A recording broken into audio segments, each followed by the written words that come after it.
Ayun guys, syempre for today's video nga pala, araw nga pala ng Lunes ngayon. Syempre wala nga tayong update nung Friday hanggang kahapon.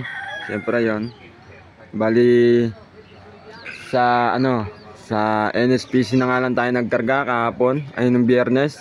Kasi yung isa nating ibon sa survivor ng BFRC hindi na natin nasampa kasi malayo na pala yung loading station, pinaka main na sa Malolos, Bulacan na pala. Yun, syempre ang layo, kaya hindi rin natin alam na doon na pala kasi wala naman update doon sa GC natin. At syempre bago pa lang ako, kaya hindi ko alam talaga yung pag nagkaubusan na pala doon na pala sa main dadalhin yung mga ibon. Kaya tinabi na lang natin, itatabi na lang natin yung sa BFRC natin para sa susunod mga palaban natin, o kung hindi kukuha na natin ng Laisha. Total nakapag naman siya sa atin.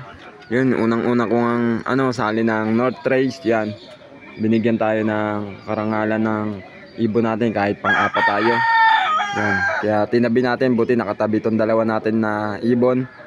Yan. Ito nga pala, nagpaligo nga pala tayo ng mga ibon natin ngayon. Yan. Kasi sa inner space natin, hindi natin naklak. Yan, tumukod nga siya. Kakawin niya nga lang ngayong umaga. Yan. Anong oras nga pala ngayon 8:57 na mga pala. Yan, kakauwi niya lang kanina kaya nagpinakain ko muna. Yan, ito yung isa natin na umuwi sa NSPC. Bali third lap, butas pa rin. Yan, hindi talaga makakalusot. Yan, sana sa susunod ito na lang inaasahan talaga natin. Yan, ito na lang inaasahan natin na tumagos. Yan, kasi yung kasama niya nakasiris parehas yan ng NDR. Hindi naman pang North yan. Sabik na sabik tayo kaya inan natin siya ng North. Yan, sakit yata mata, nagkatukaan. Yan, kaya ang bala ko sana kung mapadulo siya o sa susunod kung pag uwi pa niya hindi pa siya rin magkakalak, tatabi na lang natin para sa susunod na SDR doon na lang natin siya ililipad. Yan, kasi nakasiris naman siya ng SDR. Yan, 2024 pang south siya. Yan, hindi siya pang north.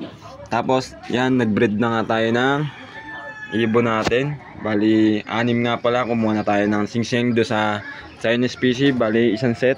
Yan, isang set, tas pre isa na piraso, bali 6. Kaya ito, binreed na natin to.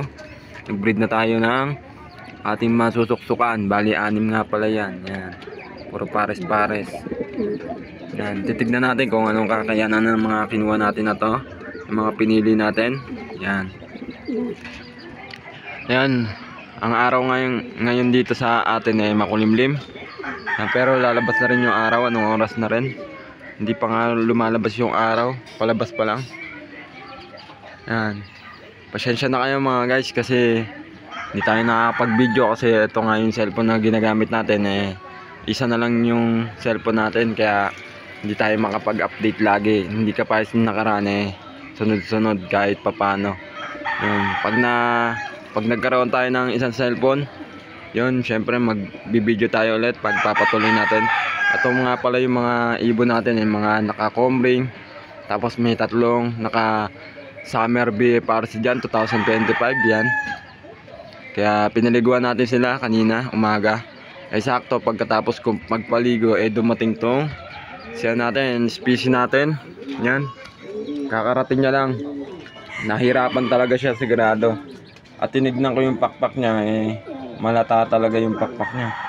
Yan, kakawin niya lang nga. Yan, pag tumukod pa siya sa sunod hindi makakapag-clock, i-stop muna natin siya. Stop na lang natin siya. Kapayos nila yan, off color nga. Pati yung si 308 yan. Yan. Yan guys, hanggang dito na lang yung video natin. Maraming salamat po sa mga sumusuporta ng video natin. Yan, sana sa sunod supportahan nyo lang po itong video na to. Maraming po salamat.